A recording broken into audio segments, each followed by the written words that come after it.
the set, please. I'm talented. Don't forget, I'm Julie. Okay. Is JFK I thought we still edited dead? this. Oh, pardon me, that we're shooting file didn't something. play. Hello, I'm There Julie. you go Talking again, to Bob. this fake Wouldn't back be a and show tell you how without that. dangerous bullshit news is for Where's your health. Chicken Listen Joe? to Charlie LeDuff, Fired. the No Bullshit News. Self-fired himself. But can we do that again? would be called I'll beat it. quitting. That's what. Take my glasses off. Can Like we edit him down, please? Can we get this done by next week? Nana, nana, Thank you. nana, nana. We're off to a rockin' start. Hello, America! And all the soldiers in Kazakhstan.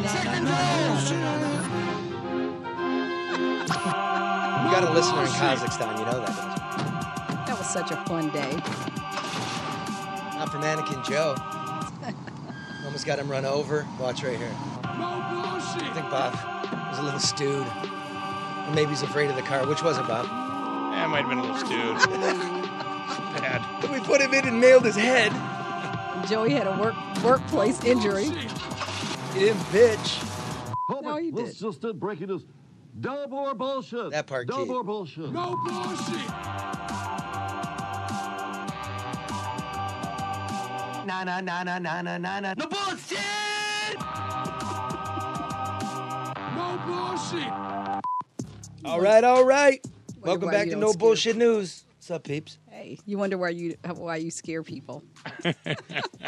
That's what the mayor of Flint said. Well, you know, Charlie, you scare people. The new mayor of Flint. I'm like, I scare people because I know my business. But I've been chastised by a friend of ours. Oh, for Too what? much chat. Get to the news. All right, so we'll get to the news. First of all, Facebook Live is brought to you by American Coney Island. Holidays are coming. Great gift. Get the Coney kit, all the fixins. Go to AmericanConeyIsland.com. Don't forget the Thanksgiving Day parade's coming up. Right at the terminus of the parade at Michigan Avenue and Lafayette is American Coney Island Institution. Really recommend it. Look, on today's show, these are my wife's glasses. Keep losing them. Even these little readers are very expensive. I'm very happy. I've admired Matt Taibbi, the celebrated writer from Rolling Stone, longer than I've known him. And he's got this book. We got it up here on Facebook Live. What am I looking at? God damn this show.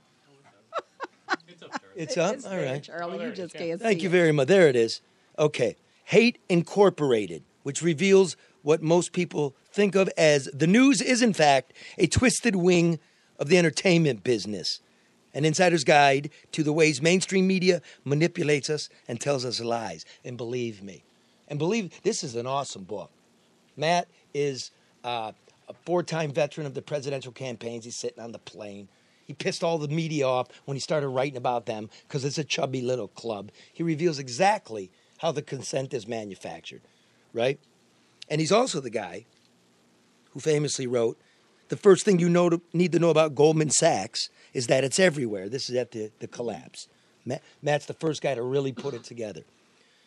The world's most powerful investment bank is a great vampire squid wrapped around the face of humanity, relentlessly jamming its blood funnel into anything that smells like money. It's a fact, right? Which will lead us into the news today, which least of which is Jamie Dimon going on 60 Minutes, telling us all the great stuff he did for Detroit. We'll get to that. I just want to get to the news quickly before we have Matt on, all right? We good with that? There she is. Let's start with this one. There's our Congresswoman, Rashida Tlaib. Whoa! Guess what happened, Bob? What'd she do? The House Ethics Committee has expanded its campaign finance probe into Ms. Tlaib. What did she do? She's in trouble. What'd she do? She paid herself a salary out of her campaign fund, which is allowed, right? During the campaign. During the campaign. It's to encourage regular people to seek the office. Right. So you can feed your baby while you're running, right? But once the election ends, you can't pay yourself. So what did Rashida do? She took $1,000 a week through the campaign. How do I know? I was watching. Because this is Detroit, and all of the people running against her kept calling. That doesn't look good. Look. No, it doesn't. Look, most of her money's not even coming from Michigan. All true, but all legal. Wow. Until it was done and nobody was looking, and then we found out what? Her campaign wrote her a $17,500 check and or checks after the election. How do people think they're stealing money by writing a check? Like, there's a paper Right, trail. there's a paper trail. There's a paper trail. So, the investigators from the House Ethics Committee got some emails, right? She's going back and forth with her staff saying, I'm just not going to make it through the campaign without a stipend. And do you think the campaign can still pay me a stipend until the general? I'm trying to get out of debt. Okay. Wow. So So- checks and emails. Why didn't you? Yeah. Why did she do herself a lump sum? Could it be that if you were paying yourself $2,000 a week, I would have been up your ass? Because I would have been up your ass. Yeah. $1,000 a week is $52,000 a year. Okay, reasonable.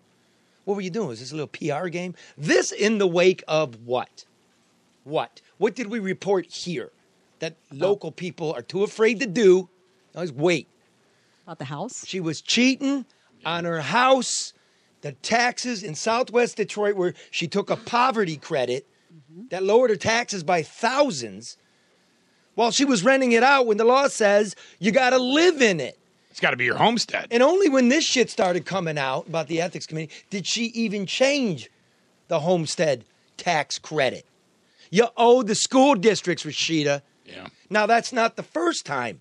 You'll remember she got caught when she was married claiming 2 homesteads, claiming she lived in a house in Detroit that she didn't live in, a rental.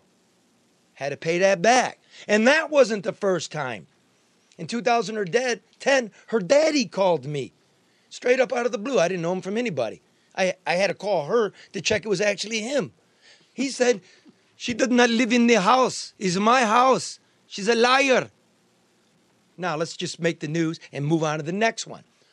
The point here So is... she was getting a homestead exemption on the house she lived in, but it was her father's house? No, she was just claiming residency so she could run for state legislature. Oh, I see. I see. She wasn't actually living in the district. But Daddy said she wasn't According to living Daddy. there. And Daddy said she wasn't living there anyway. Right. So they don't have No. a good relationship? No. I was just Apparently wondering. not. I called and go, what's with Daddy? He goes, he was awfully beat me. I'm like, what? Oh, that's another story. I'm just a boy. reporter new into Detroit. Like, what the fuck is this? Right, how'd you get in the middle of But that? that's my life with her. This is right. what I see. Now, I first met her when they were talking about the bridge. They were really advocating. They're in on the other side, very political. They're trying not to get Maroon to build the bridge, but they've got interests. They want to build the bridge, right? Which begs the question, and we'll move on. Where's the fucking Gordie Howe Bridge? I made some calls. I made them to Ottawa. I made them to Windsor. I made them to Lansing. And you found out? Where's the financing? There are more watercolors, folks. Don't believe the bullshit. Matt Taibbi will be on. Don't believe the bullshit. It's a game. Who's advocating for you? There's more than 2 sides. Everybody's a side. Everybody has a point of view. We can do better than this. Now, again, Rashida, I don't care about your marriage, your debts, your children, your personal life. I think that shit's bullshit. But this is public money you owe. This is public money you were using. Is this like Trump and his tax returns? His $900 million write-off? No. But if you're going to yap, be clean. Be clean publicly. Thank you very much. Number 2. Duggan in the demolition. Ooh. We've been telling you, and telling you. Now he wants $250 million more dollars to keep tearing them down, right? I suspect, and I just suspect, this isn't really for tearing them down, Karen. This is for possibly massive federal fines and cleanup for the shit they did before. I would assume so, Charlie. And I don't understand, but it's a very aggressive campaign that he's pushing to try to get it on the ballot and to get voter approval. And I just don't think people are buying it. With no oversight, no rules, no caps. Well, they did that early on when they created the With the- land bank and the Right. shift from the legislative oversight. When that first happened, I said, okay, everybody's got to watch the money because now there is no oversight. And you see what happened. And let's go to what's going on. So the feds are like, where's the money? Okay? Like you blew it out of proportion. While we were on the air last week, here's the news. The Auditor General of Detroit, an independent body, finished his 4-year investigation that began with, yeah, that's right, Bob and I story about, where's the money? And Matt, Fox 2. Finally got done because they stalled, and the Auditor General had to subpoena the city twice because they wouldn't give the records until this big bond issue. Okay. What did he find? Not only did we spend $250 million in federal money, Bob, We spent $250 million in city money that nobody knew about. And of that $250 million, almost $200 million went to administrative and soft costs. There's no itemized list of what that went to. That wasn't buying up used properties or old properties. That's padding. That's padding. The feds. And don't forget about the interest. Well, that's not interest. The new thing he wants to borrow would carry interest. Right. This is just money that evaporated. Right. The guy told you, not me. This is when we were on the air. So now what happens? Brenda Lawrence, the congresswoman who represents a piece of Detroit, finally chimes in. This, folks, is why you got to listen. You got to believe what's going on down here. She's now asked the feds to freeze the rest of the money they sent, which it's almost gone. You're a little bit too late, Brenda. A little bit late, You should have listened. She wants them to freeze it and test every hole that they put dirt in to see if the dirt was poison that we reported. Probably a lot of it came from the highway and was contaminated. But remember, he also talked about the increased cost because of, remember the dirt cost? Good, clean dirt. Right. The Look, trucking that was more cost. This expensive is than boring, folks. transportation, right. But this is how it happens. This is how we get ripped off. It's boring. But this is how we get ripped off. And if we borrow $250 million for Detroit, 30 years they pay for that. And if they ever need anything like a school, and you're in the suburbs, you get to pay for it because they can't borrow the $250. Get me? We're all connected. So, what makes Brenda Lawrence, a Democrat in Congress, very big and influential, attack the Democratic mayor in an election year? Ship is sinking. And at the same time, while we were down here last week, the Attorney General physically went into City Hall and laid down subpoenas asking for 5 years of the mayor and his staff's emails in connection with deleting government documents, right, that we're entitled to have. Why would the Democratic Attorney General go after supposedly the Democratic machine boss? Because there's a net. The ship is sinking. Believe me. Believe me. I think so too. It is. I'm doing a lot of reporting, and it was first reported here. I just got to tell you that. Instead of I'm reading when we first reported it here. That's why we're in the lower level, so we can do this for you.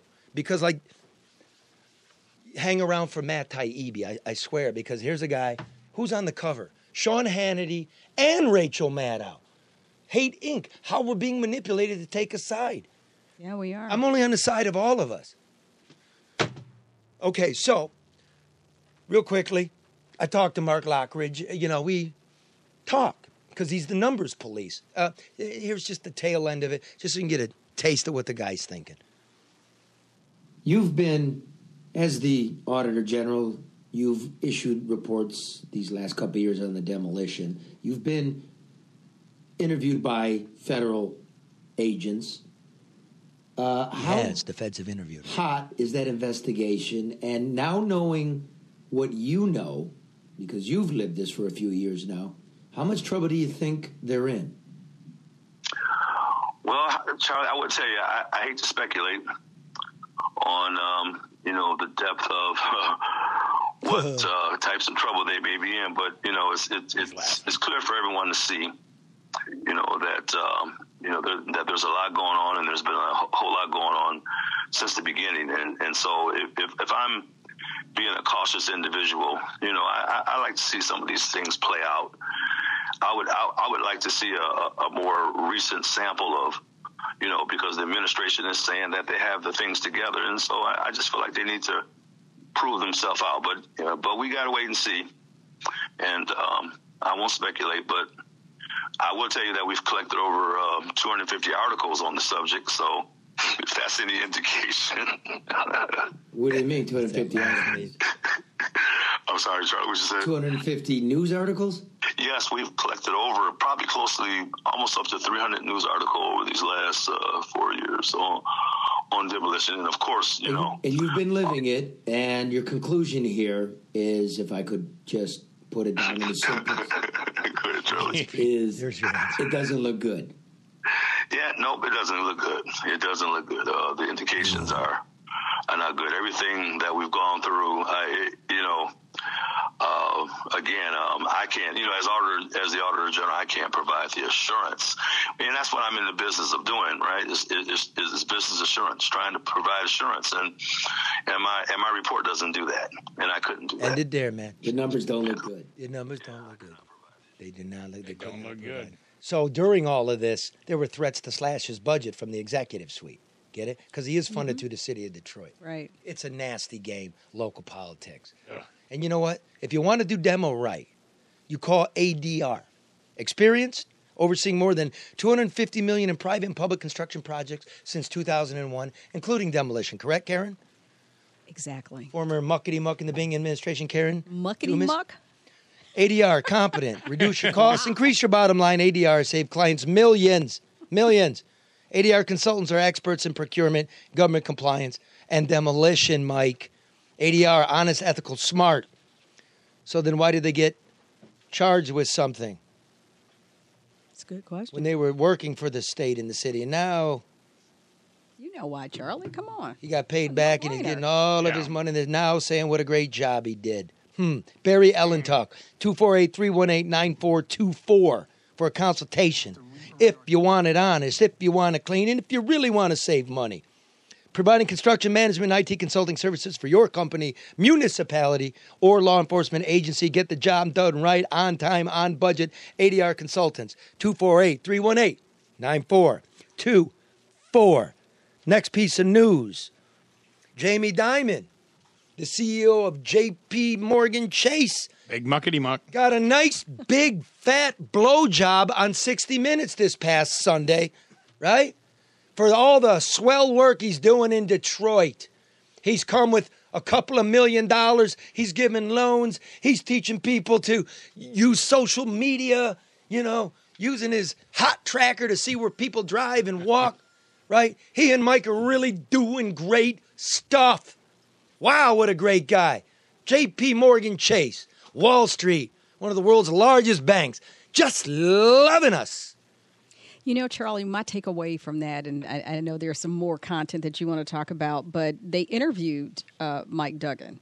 And, he tried to paint the picture, as everybody does, that when he took office, all hell had broken loose and was running wild.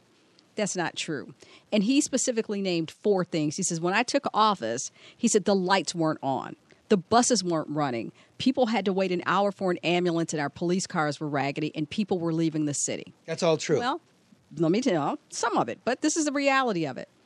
He didn't turn the lights on. I mean, if we're going to talk fact, this isn't, and people say, oh, well, because you were part of the Bing administration, you're sensitive about it. Yeah, because, we worked hard. And so it's just a matter of fact. So you got to put in place, and the work had started. That's important. The work was started. All Mike Duggan had to do was flip the switch. The lighting authority was already in place. DTE was already, everything was on board. He flipped the switch. But instead, he took control of the board.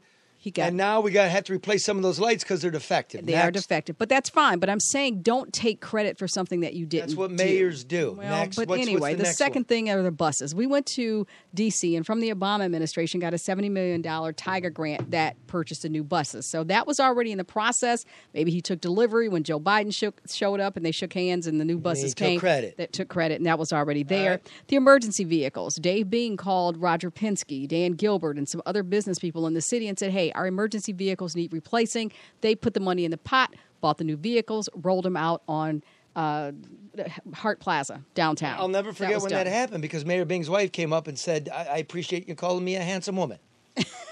I'm not never having anything that. It was to do with that. It's great. And the fourth thing is that Mike Duggan said, and people were leaving the city. Well, in case anybody hasn't noticed, they're still leaving. We've not rebuilt population, which was one of the things that he said, judge his success on. We are not rebuilding population. Okay. So just point of clarity. That's good because you got to keep history correct. Everybody knows politicians take credit for shit they didn't do. And I understand that each administration builds on the accomplishments of the past. And I'm glad this is your life's work. But here's what I'm saying. My real point is the things that you used to take credit for that were really yours, like demolition, you don't say a goddamn word about it because you know. Crime. Right? The police.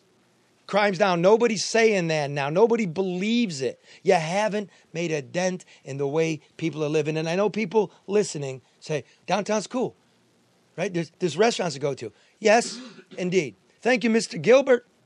Thank you, public subsidies. Thank you, Mr. Illich. And thank you for the small business owners taking a chance. But that's not how the budget's structured. It's Well, not. and that's not how life in the neighborhoods are. Well, let's Not do at this. Let's do this.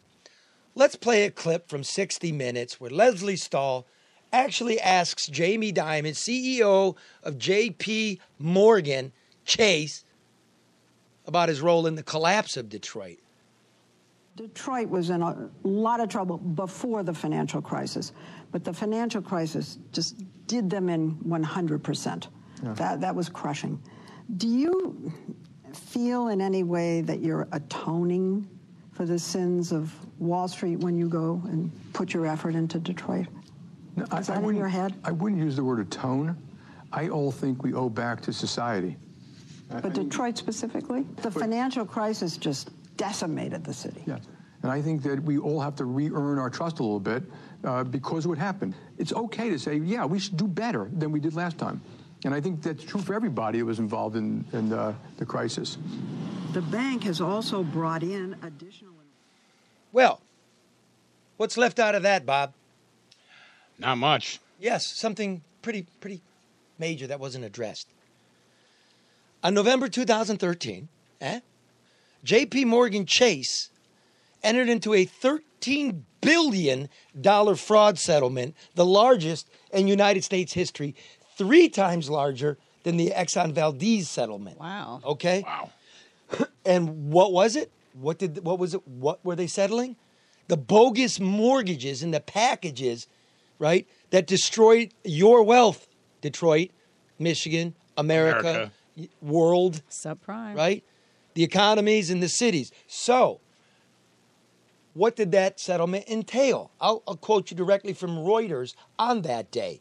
Quote, $2 billion will be for assorted purposes, including new loans for low and moderate income borrowers in areas, Detroit, that have been hard hit by the housing crisis and for demolition of homes. Let's put that in. Wait for it. Yeah. This shows you the scope and the sweep of this interconnected crap, because you can almost commission a story. J.P. Morgan calls 60 Minutes, another behemoth, CBS. Get yourself a blowjob and never mention this. You're not doing us a favor. I remember walking out of Fox 2. Mike Duggan was walking in for Let It Rip, and I asked him this day about it. I go, hey, Mr. Mayor, this is required by a federal court. He said, well, they could have gone anywhere. I'm happy to take it. I said, fair enough. But stop with this. A couple of Milski. And they're loans. Not even charity. They're loans. Please. It's homework, Charlie. Please, folks, please. Don't give up on it. Don't take a side. Take the side of your neighbor. All right, finally. In the news, Flint swore in a new mayor, Sheldon Neely, this week. I talked to him on the phone. Short answer is this. What are you yawning for, Jason? You tired? It's just Karen's son. It's like, cold in here, man. It's like, these guys are great. These are like the 2 mannequins. It's like white mannequin Joe and black mannequin Jason. And we got to think of something for these young men to do. You know what I mean? Young men get idle. They start doing stuff. Stealing Stop with trucks. the media bullying, Charlie. You're bullying me, Bob. Charlie? Yes. Stop the media bullying. Oh, shut up, Bob. You too, Bob. How come, we did a pretty good job on Bob and nobody bitched? And it's slight. But people are starting to bitch that I'm a negative guy and I'm tired of listening to you. I think the point is, people, you're not hearing enough of it. Charlie, stop listening to people. I'm just... I know, but stop. My job is to listen to I understand that, but the thing right, about... Jason? But yeah, you See? got Look to at listen. that. Well, Charles. listen to this one. Jason, what do you think? But I'm saying people give feedback. Feedback should be constructive. It's cool. I mean, because who's saying that we get too much chatter? It's a damn talk show. What are we supposed to do? This is a news show. I understand, but how else do we deliver the news if we don't talk? I'm offended by that because I like to talk, and now I feel like I should be quiet. No, you keep talking. All right. Wow. Okay, well, here's what Mr. Neely said. The Okay. finances are a cataclysm, right? They were shredding So much paper in Flint City Hall, my internal sources said they even shredded the Chinese takeout menus. Swear to God. They must have had notes on them. I'm everywhere. I'm everywhere. Hey, Mike Duggan, how do I know there's a cockroach in a can? I'm everywhere. I'm everywhere. Your people are my people. How do I know about the crime, Chief? Your people are my people. Because there are people, dedicated public servants, that notices some shit. And they don't just tell me stuff and I go blabbing it or writing it. Then I get down to the hard work of finding it. Just a lot of it's not true. But you do your homework, Charlie. Okay, now here's the other thing. Here's the bullshit. The darling of the left, right? Karen Weaver, the darling of the left, leaves in a haze of corruption allegations and investigations. And remember, again, we're going to have Matt on in a moment. Because she was a member of the club never reported how she went out, and that the real people, mostly Democrats, of Flint, told her to take a flying fuck. A flying fuck. And she was on stage with Hillary. She was in the commercials, right? Snoop Dogg came to town. Jada Pinkett Smith had lunch with her. We loved her. Did she leave in the Bentley that she was riding around in during the campaign? Oh, man, she had Jesse Jackson and Judge Mathis and outraged Sheldon Neely by 8 times. And still, because the true people, we the people, out there suffering, they want to take the shit. But Charlie, that was too long for there not to have been any progress. People waited. They were patient. They were taking baths in bottled water. They did all of that. She promised and made a commitment to make a difference. And 4 years later, nothing had changed. All right. And you know what? I should say, if you want to get your housing right? You want to get it right? There's some value to it. That's your investment. Everybody does. What you should do is call Hall Financial, right? What if I told you could skip a mortgage payment and lower your overall payment, your monthly payment? Or if I told you that Hall Financial will not only walk you through the process of buying your home, but provide you with the top realtor in your area? Who doesn't want that type of full service? Flint, there's a little bump. Interest rates are low. Look into it. Hall Financial knows how to deliver 5-star service. That means your schedule, availability at night and on weekends. They're going to work for you. And you won't be charged hidden or extra fees. You know what you're getting when you work with Hall Financial. Call them today at 248-308-5000 if you're looking to purchase or refinance. Or chat with them online at davidhallmortgage.com. Give Hall Financial a chance today. The official mortgage lender of the No Bullshit News Hour. Equal housing lender, folks. NMLS 1467435. And I just closed a refi with them, and they were fantastic. Couldn't have been smoother, couldn't have been faster. I think they say they do it in 18 or 19 days. Yeah. And they closed it was like 12. Okay, 12, folks. On mine. Okay, now, I'm not saying that's average. Enough. Yeah. Thanks. I feel like we're rushing. Why are we rushing today? Because we're rushing. Because we're going to try to do a show in an hour. It's called the No Bullshit News Hour. We do a show in an hour every week. Huh? We do a show. We do it in like an hour 40, an hour 28, an hour. Oh, so that's 58. why we cut out the chit chat? Is that what it is? No, just I want to get through the news. All of it is news. It's a news show, you said. And then do some chit chat with Matt.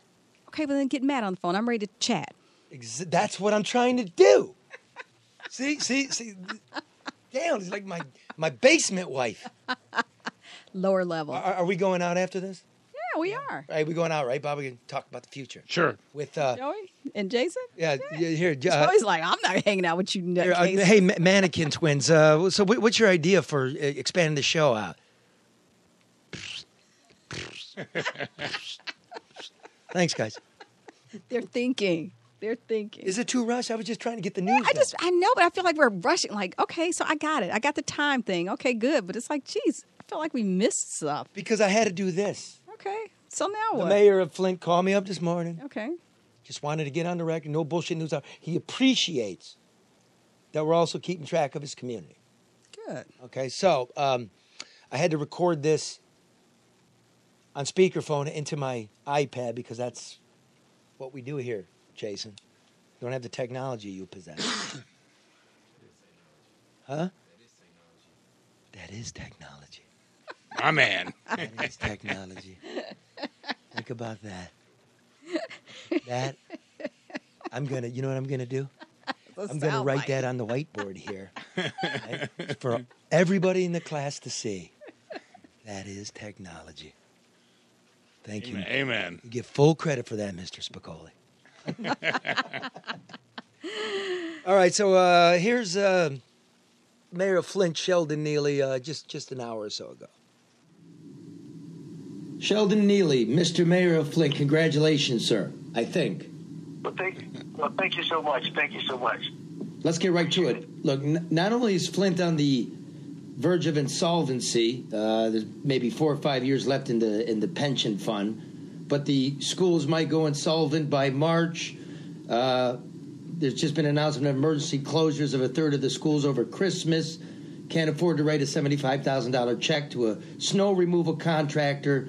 A teacher's car was robbed outside of this week's emergency board meeting. Crimes through the roof. How you got to look now? It's been 4 days. How bad is it fiscally? What are you seeing? Well, I see we need to take a drastic change in direction and to try to make sure that we operate with a sense of urgency to make sure that we can perform with the things that's necessary to make sure we don't have all those pending things, those pending dooms and disaster that you kind of described about the school district and other entities inside the city of Flint. He's not It's denying that. pretty bad, though, right? We were talking earlier in the week. You're like it's cataclysmic. Well, I described it by like saying it's like, to fix this problem is like threading a needle by moonlight. But the good news, Charlie, is that we have thread, we have a needle, and we have moonlight. So we just got to get the concerned minds and the right personnel and the right people to be able to help us get through this maze that we have now. And I'm very optimistic that we can do so. One of the great additions that we just added to the team as far as performing some financial analysis and direction is Eric Scorsoni, Dr. Scorsoni from Michigan State University, which is a leading person in finance in our state of Michigan. He's the former state deputy treasurer, is he not? He is. How do I know that so stuff? We're also a professor at Michigan It's State weird. University, and so he agreed to come on. It's weird. And Paying attention. Some different things around the area of finance, as well as the state of Michigan is providing some additional resources. Yep. And so we know what's going on in our community, and so there's no illusion that we have some problems, but we're amassing a team to be able to overcome the challenges that we face and to get us on a right trajectory to recovery. We've had a lost 4 years. I think we know that. That's why you're in office. Not even the pipes are done. Election night, the night you won, there were, and then next morning there were paper shredding trucks. My people inside City Hall said they went so far as to even shred the takeout Chinese menus. So what do you make of that? Well, it was definitely not the ideal situation for a transition, but it speaks to what their mindset was at that particular time. But we're moving forward. We're going to be looking at some of those things that's missing in City Hall, and then we'll take an assessment and look at it and see if it reaches criminal behavior. But we can't make Good that for him. assumption We're right investigating now. So Weaver. Evaluation, Did you hear that? For criminal behavior. Looking. That is a piece of news. Let me just say finally this. I know you're busy. You're putting your staff together. You made mention this week that you may consider switching the water source again and maybe going with the KWA. Is that for real? Are you considering that? No, that was an overstatement or over-reporting of it. That's not in the first, second, third, or it's not even in the top 20 things that we're looking at right now. And we have to really focus right now. Everybody hear that in Flint. Okay, they're backing off that. Make sure that we're not insolvent. But we will be working to try to figure out ways to reduce the cost of water and improve the quality of water in our community. They're taking a good, hard look in the assessment to where we are. And so just beginning day 4, we have done a fantastic job as a team moving forward. We have a lot of willing partners coming on board from the philanthropic sector, from the private sector, lending, in some cases lending us some employee power, some bright minds. And so I'm very optimistic, Charlie, for all the support and the community around the element of saying that we need to improve the quality of life of residents inside the city of Flint and get them on the right track. And so all good news from the City Hall. We're working, and you'll be one of the first that we let know if things change. All right, we appreciate it. I mean, I'm glad you're looking at it with a rosy face because, from this seat, you got a monster of a job. Thanks for taking it, and we'll be in touch. Thank you, and God bless you. You as well, sir. Bye-bye. Okay. Hey, Wow. so there's a market sea change right there. Bringing in some outside help, not insular, not bringing in the goons with the suits, right? Trying to get the money in order, talking to the public, right? Not going back to the Flint water. Well, and if you maybe misspoke or overstated it, you learn right away. Okay, hold on. Maybe that's not such a good idea. Yeah. That right there is at least something. Yeah. Again, we like to work with the government. We'd like to inform the public, keep things on track, because Flint basically told Weaver, go take a flying fuck. Let me. Karen, any thoughts on that?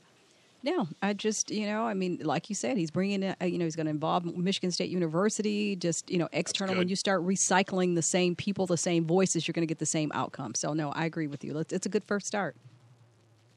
You know what they should do? They're looking at finances. Mm-hmm. They can afford all the bigwigs, but you out there cannot afford the former deputy treasurer of the state of Michigan. You can, however, give Luke Nowacki a call. Right? It's transitions. Thank you. I'm pretty good at this, right? Because the got it market's down, Charlie. The market's up, the market's down. Overreaction is not the strategy for the long-term investor. Luke Nowacki at Pinnacle Wealth, 248-663-4748 for rational financial advice. Look at the market's ping pong. Listen to the TV pundits. They don't know what they're talking about. Economic doom is here. It's clear skies. And then the market rebounds significantly the next day. Or ping pong some more. After a wild week, the market is exactly where it was a month ago. Will these gains hold? I don't know. Do you? What's the Fed going to do? I don't know. Do you? I don't. Nor does any TV talking head. Call Luke Nowacki at Pinnacle Wealth.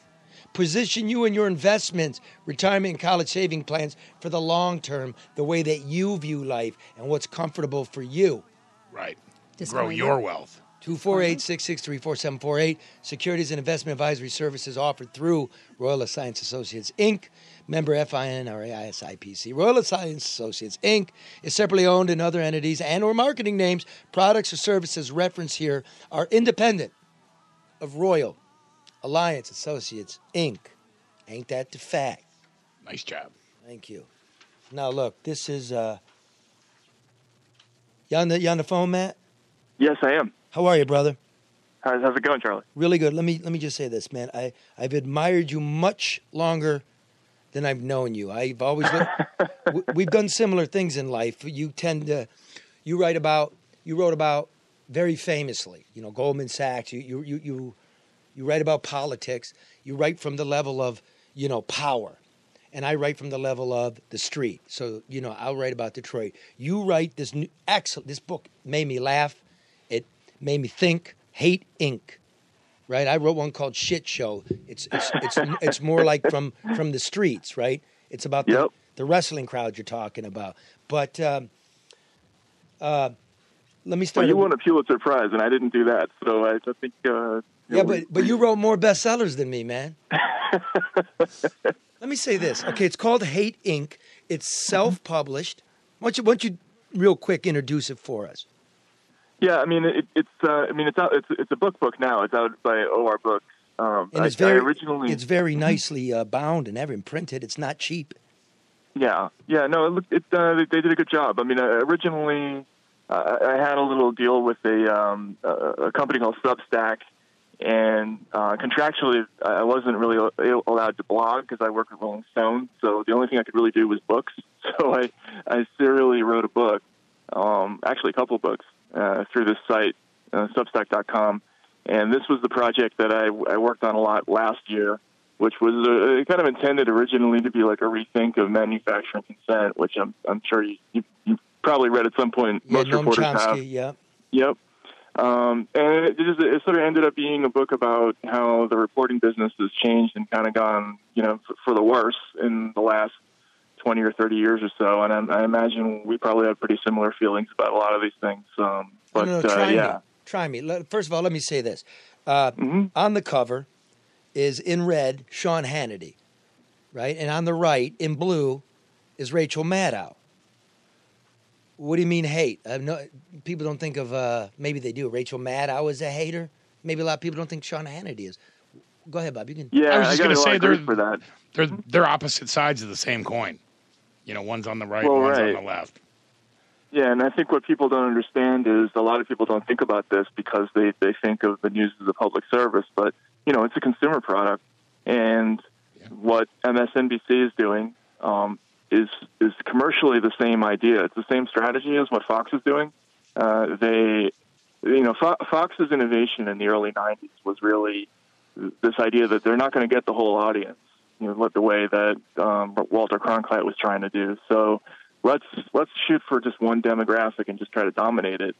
And they did that by kind of feeding an older conservative audience news that they knew that they were going to like or respond to. And that's kind of what's going on with MSNBC and to a lesser extent CNN. Now they've identified a demographic and they're just kind of giving it a news feed that it is sort of pre-configured for that audience. And so it's really based a lot on rancor and anger and giving a lot of bad news about kind of the other side.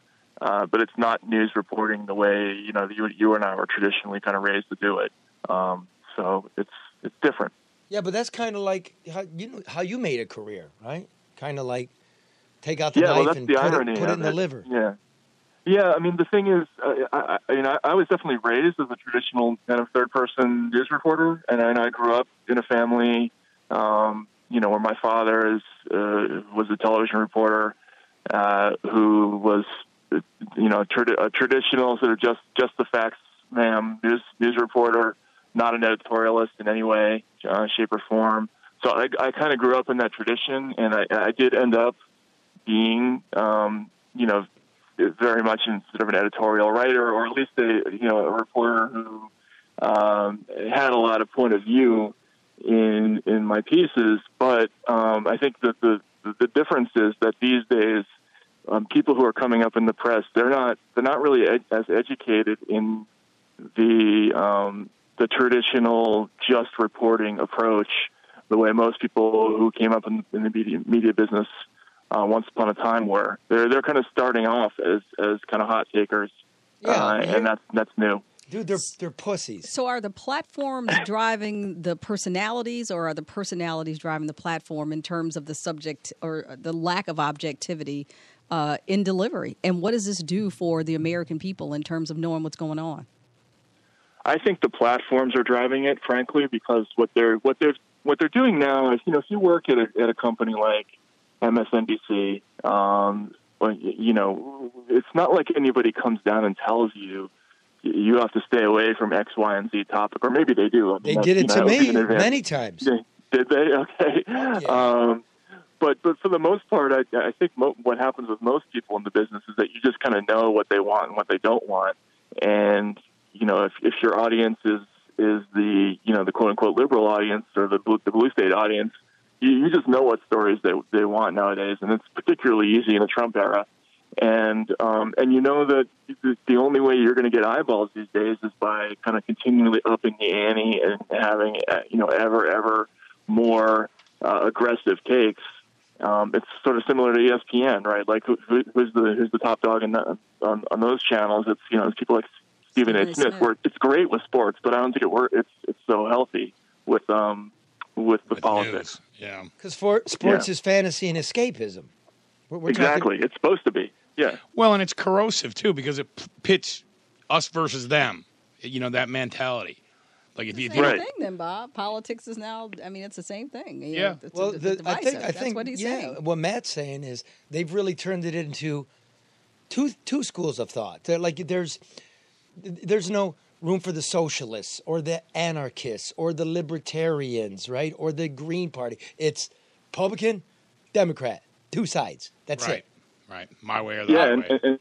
And a conspicuously, a really massive demographic that's absent is the group of people who don't particularly care at all, or they do care and they just don't like any politicians particularly, or they're tuned out. And the number of people who don't vote in this country is enormous, and a lot of those people, and I talk to people on the campaign trail, they the reason they don't vote is because they have just no belief.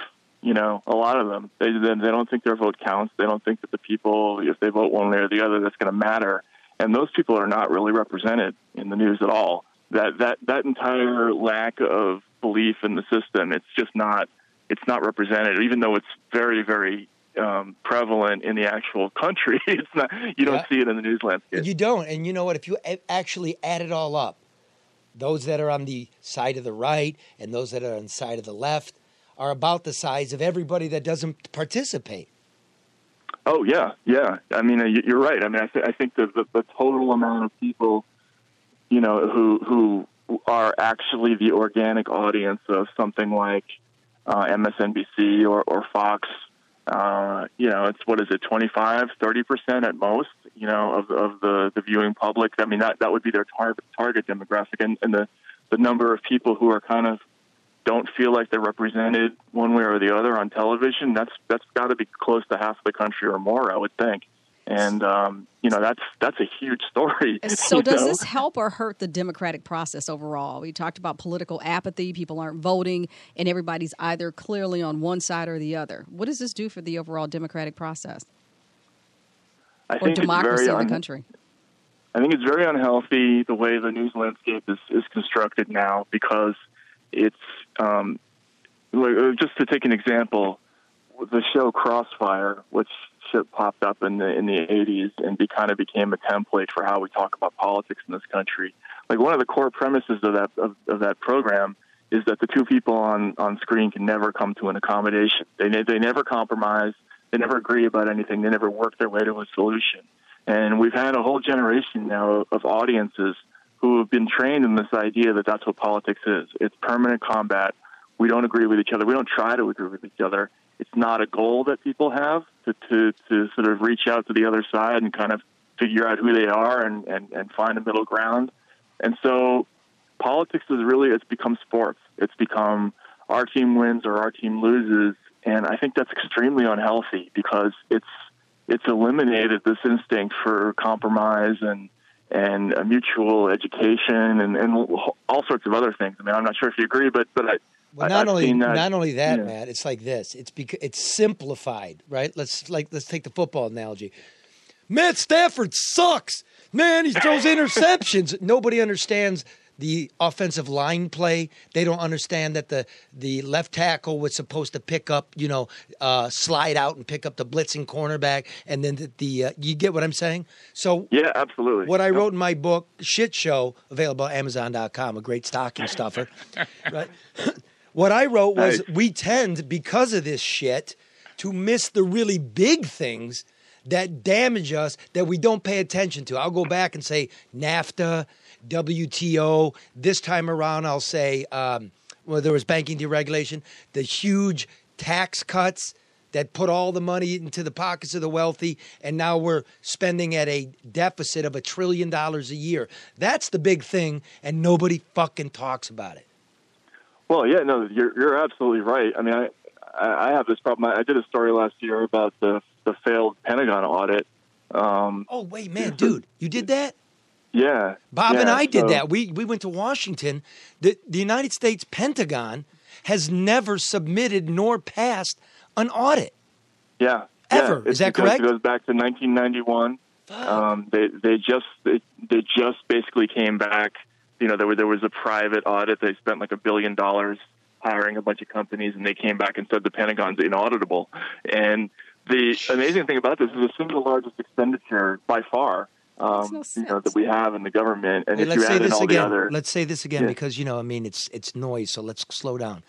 It's by far the single biggest expenditure in the United States. Right. And we have no idea how and how much they're spending. Yeah, and like zero. It's the process is so incredibly arcane and baroque. The Pentagon is broken down into hundreds of different little fiefdoms that each have their own separate financial reporting systems, and nobody knows where the money is at any given time. And when they submit their proposed budgets for the following year, it's based on invented numbers.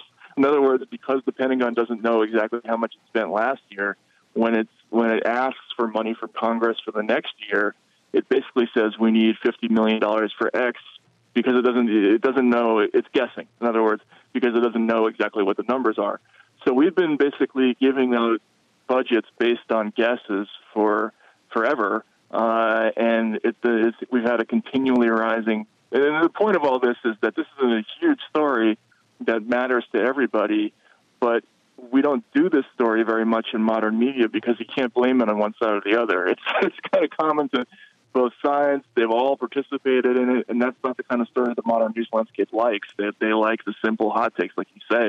They don't want to know that the left tackle hasn't been, nobody's been watching what he's up to for the last 30 years. I mean, that's kind of the way it works. Matt, define we. You said we've been giving this, we've been passing, I just want you to say it. Define we. Who's doing this? You mean who? Yes.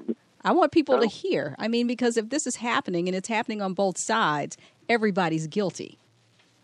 Yeah, I mean, I think that's one of the things that I've tried to point out in my reporting always is that we all share some responsibility and lots of terrible things that happen.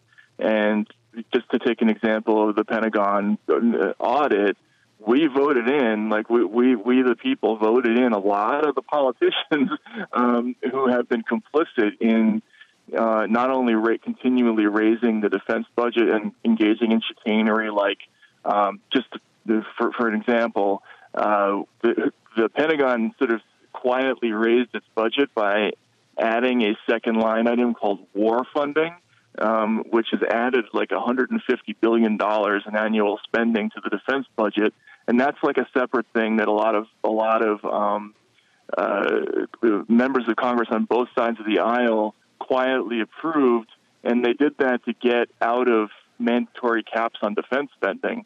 So people who voted for members of Congress on both on the Democratic side and on the Republican side, whether they know it or not, they've been a part of this problem and this and many other problems, that are terrible.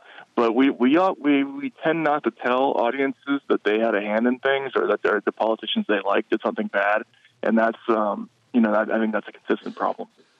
Hey, you know what I liked, man? Like the book is you see you're a serious man and you can hear you're a serious man, but this book is fucking funny. You can turn a sentence and then what do you know about kayfabe? Are you a wrestling fan? Professor? I started to be in the last election cycle.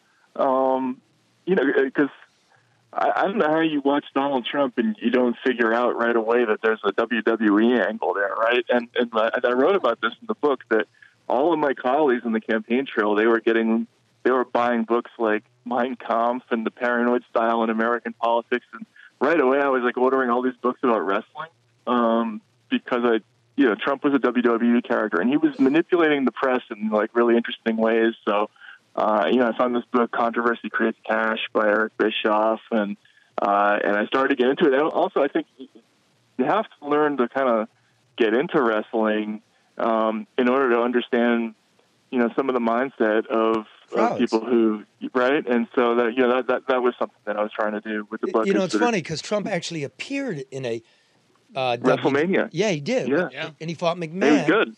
Yeah, it was really good. And Trump took the idea of the worst reality show ever invented, which is the presidential run-up, right? And he turned it into some shit. And as you're rightly right, people know he's an ass, right? But they're like, fuck it, blow it up, Donnie, kick him in the balls. We're not getting anything out here. Exactly.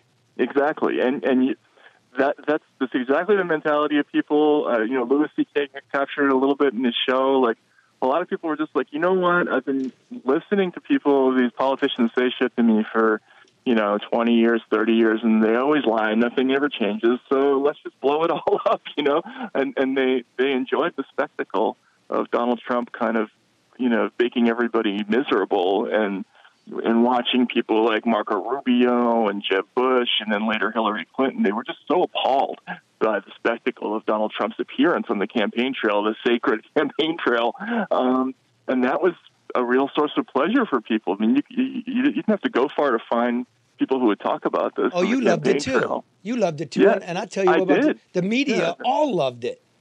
Because of course we did. Yeah, it was a story. Because you write in the book, you covered 4 presidential campaigns, and you were the young Hunter Thompson up there, like fucking writing about the media, right? And you're not allowed to write about the media. And they took your seat. They wouldn't even let you sit in your seat on the plane, and so they complained to the campaign. And they stuck you in the back of the plane. Is that correct? They did. They stuck me in the back row with a bunch of cameras, and then I was actually back there for a little while with Alexandra Pelosi, the documentarian, Nancy Pelosi's daughter, who sort of committed the sin of going on. So she was doing a documentary about the campaign trail, and I guess her cameras they accidentally caught people in the working environment, which the reporters didn't like because they felt like in the book there's a scene where a guy tells me it's a fucking no-fly zone, dude. You're not allowed to look in here. I got sent to the back with the it was like with the bad kids in in detention or something like that. It was ridiculous. I looked at this campaign, and I've been doing it a while. I did Schwarzenegger. I love the theater of it because it's such bad theater. I would do shit like smash a wine glass on my head, right? Or I would dress as security. I would dress as Schwarzenegger security exactly like them and then penetrate the security line and be able to feel that he's wearing a bulletproof vest. It's so lame. I was once told by the New York Times I was chasing his campaign bus because they would make the reporters' campaign buses go another way around so he could get to the site first. I'm chasing him in my checker cab, smoking a 1-foot cigar with the window rolled down so he could see me. And the national editor for the New York Times calls. They go, "Where are you?" I said, "I'm chasing the running man."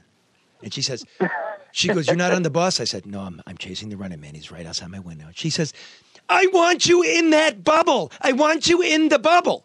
So they the bubble? Yeah, so they could spin me with the daily horse shit. And I'm like, I covered the bubble yesterday and the day before and the day before. It's such That's shit. Really funny.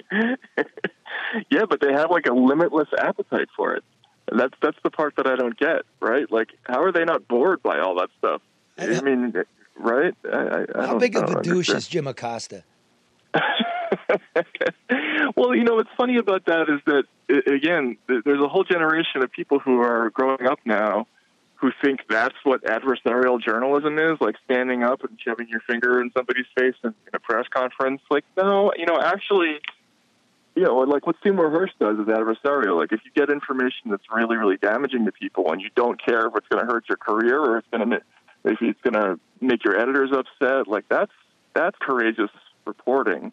Right, and just gesticulating on camera in front of a president that everybody at your station hates. Like I don't know. That just feels like an extension of the WWE thing, and but they just don't want to admit that they're part of it. But I'm into it because I looked at it like, look, I'll do the show. So I would go to press conferences with my resume for Donald Trump and ask to be his vice president, shit like that, right? Because I know it's a show, but I would always be relaxed because my work was done, and I'm just there assembling, some sound bites, some fun stuff, some rim shot, right? Instead of being the monkey tapping on his keypad, trying to get in a boring story nobody's going to read. So I always looked at it like I looked at it like this: do the work, be courageous and independent, and say what you have to say, but why let guys like Jon Stewart take the work that we do that's really hard, dispense with the bullshit, cut it down, and make it entertaining? I always felt I'm going to do that myself and cut him out of the picture, and I think that's what you do with your pen. It's funny that you think you could be, because I had a very similar instinct. I mean, I put on a gorilla suit to cover Carrie once upon a time.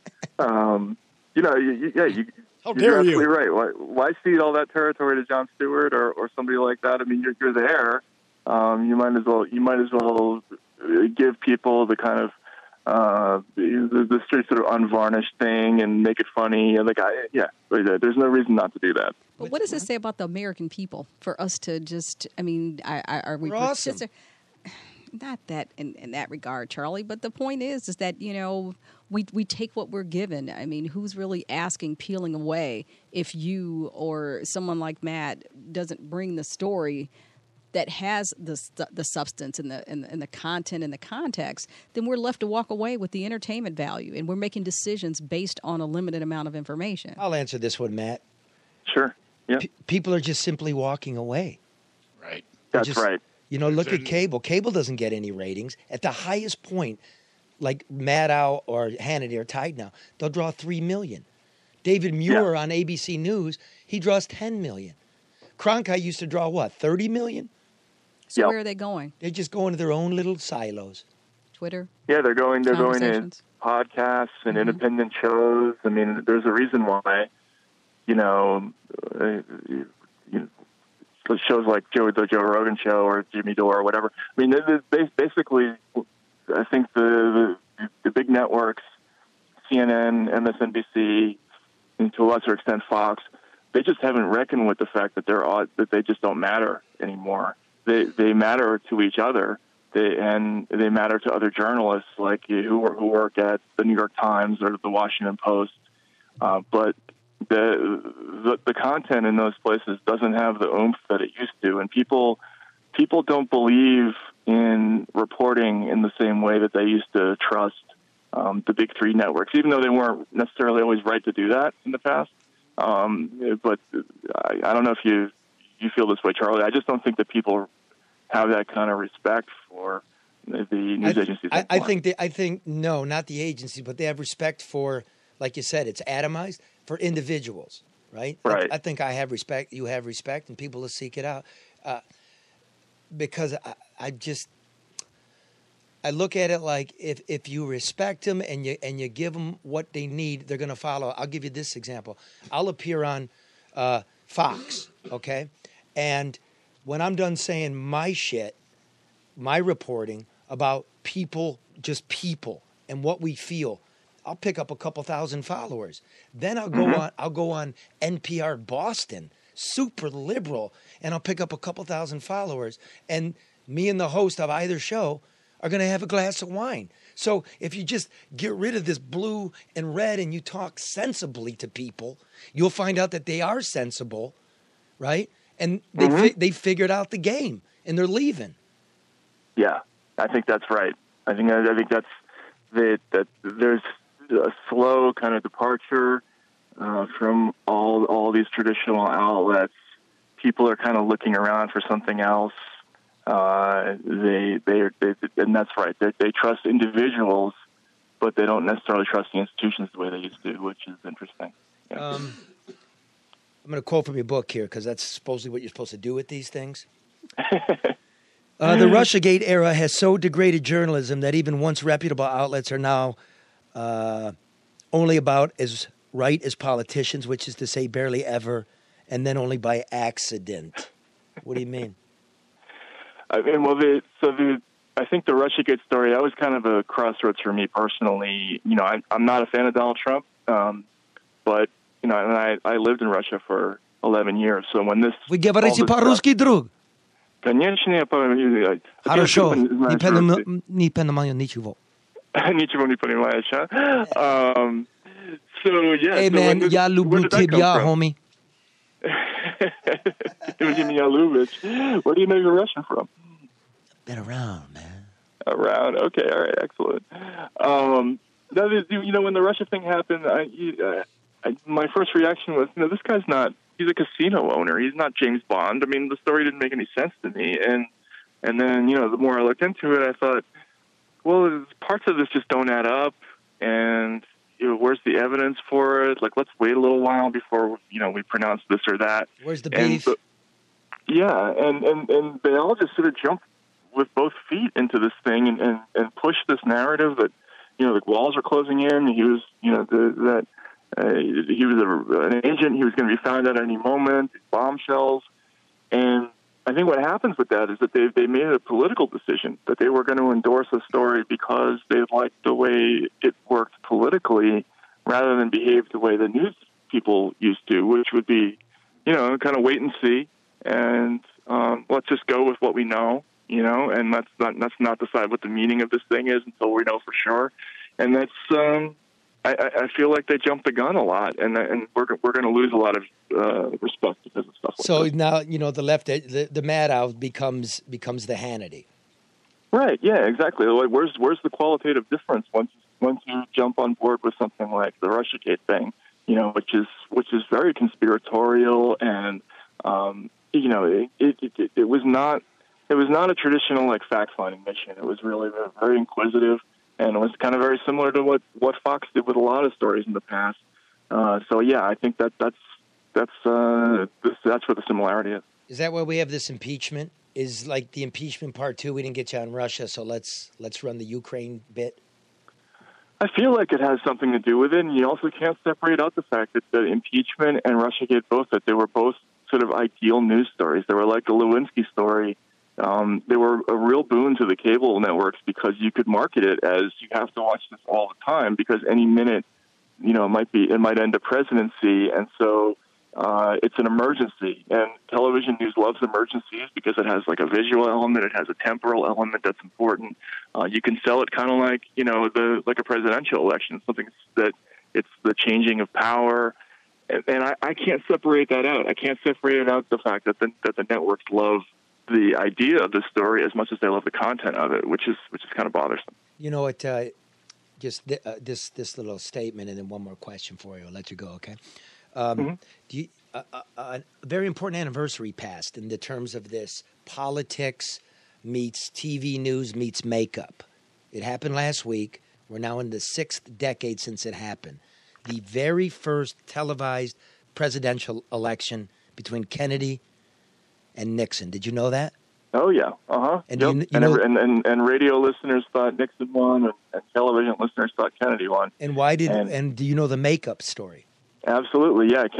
Nixon didn't have a tan. Is that what you're talking about? Yeah, go on. And Nixon was unshaven, and he was also sweating on his upper lip, if I remember correctly. And so a lot of people think that history was basically changed. It was a very, very close election because Kennedy looked better on TV and Nixon did not wear makeup, or at least didn't wear it well in that broadcast. Like, here's what happened. Kennedy just went through a California swing. He was nice and tan, okay? Right, yep. He refused makeup.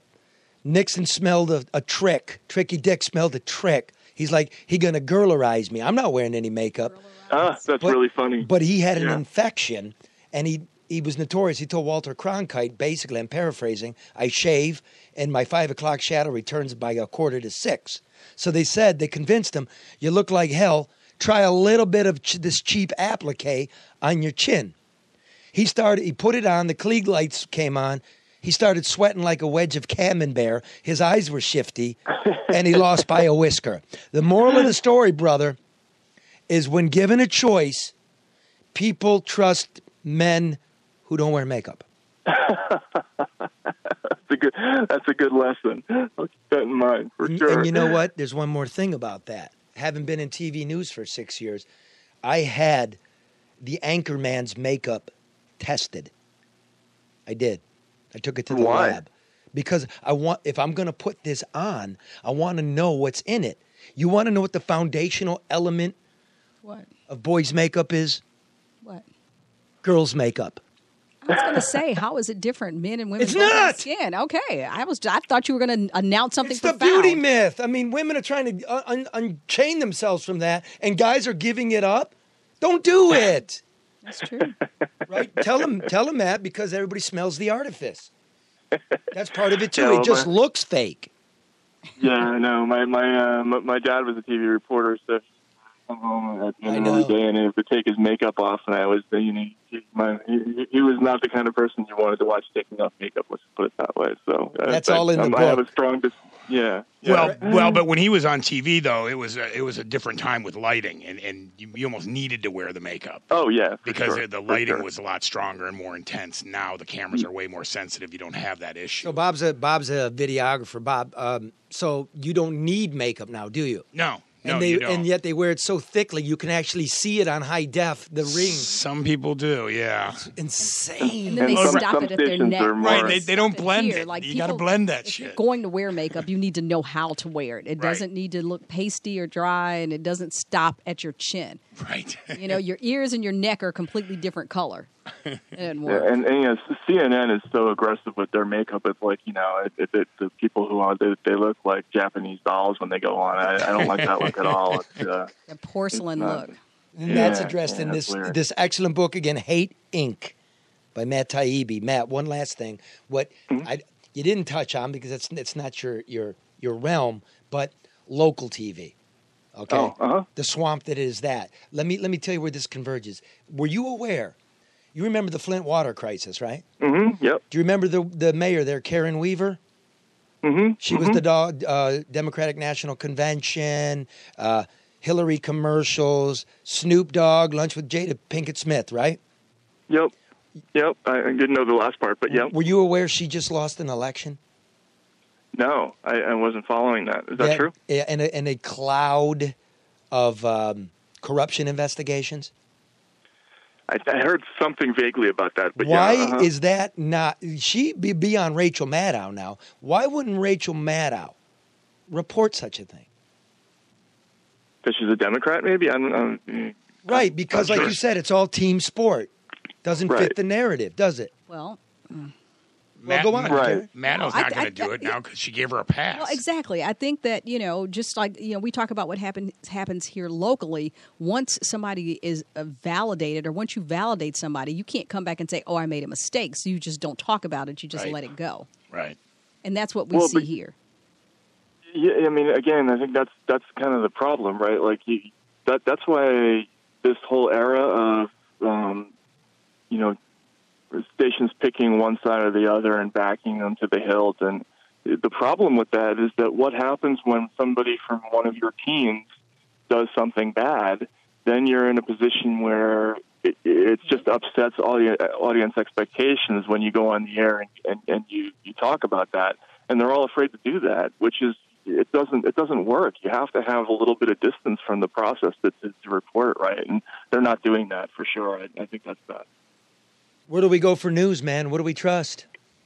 I don't know. Story shows like you, I think, right? I mean, yours. I mean, Attaboy. it's going to be independent. I think the same thing that's going to happen with politics is going to happen with news. I think people are going to go away from the traditional structures. They're going to go to their own alternative places, and that's going to be the foundation for the next generation. And Trump and Sanders, there's one gift they gave us. It's that the invisible primaries. You're right. The book is awesome. That you write about the party bosses, the consultants, the press corps, the donors. Like their grip is starting to slip. Oh, they got and they know, and I think that's one of the things they hated most about both of those people is that these people are threatening their gravy train, and that day is ending for sure. Well, my brother, great book, Hate Inc. Talk to you soon, and remember, man, power to the people. All right, absolutely. Thanks a lot, Charlie. So where do we get Thanks your for book, having me. Matt, before you go? Where do we get your book? Amazon.com, anywhere, bookstores. It's been out since October, so appreciate it. All right, bro. All right, take care now. Thanks, Matt. So we're going to get books for Christmas. Charlie's book, Matt's book. I'm telling you, we've only done a few books on here, I know, the but ones people need to read. The ones we do are awesome. It's I true. mean, if you want to know how it works, and you want to laugh, and you heard the guy, he's super smart. Yeah. But he's just known for, he's the Ginsu with his pen, man. It is awesome. Plugged in. No, I mean, he's a Ginsu.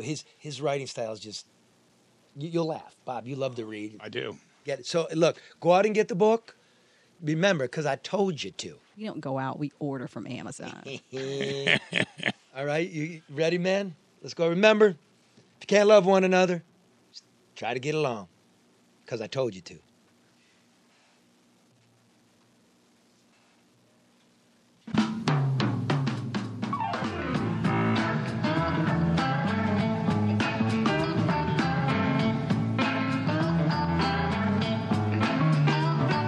I take a little powder, take a little salt, put it in my shotgun, and I go walking out, chupa chupa.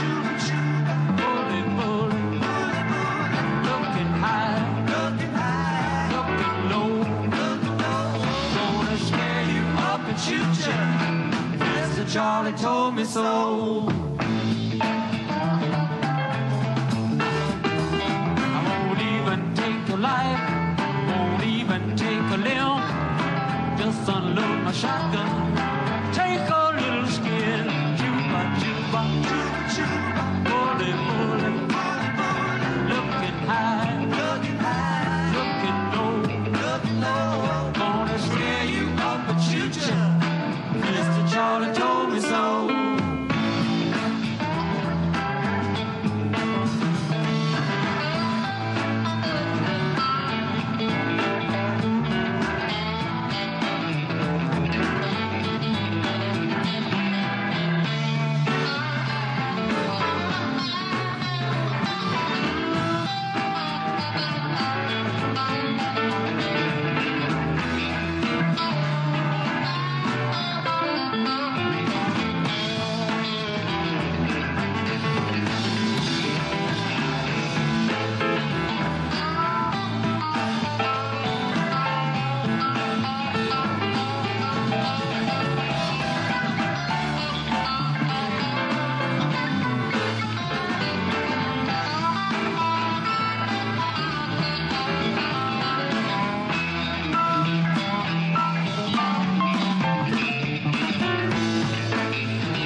The drums, voodoo all night long.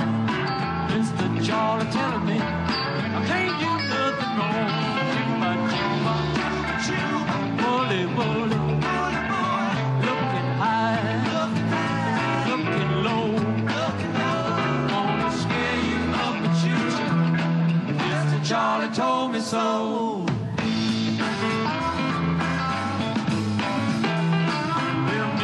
Charlie told me, won't you like to know? You a little warning before I let you go. Juba, juba, juba, juba, bully, bully, bully, bully. Looking high, looking low, looking low. Gonna scare you up and shoot you. Mr. Charlie told me so.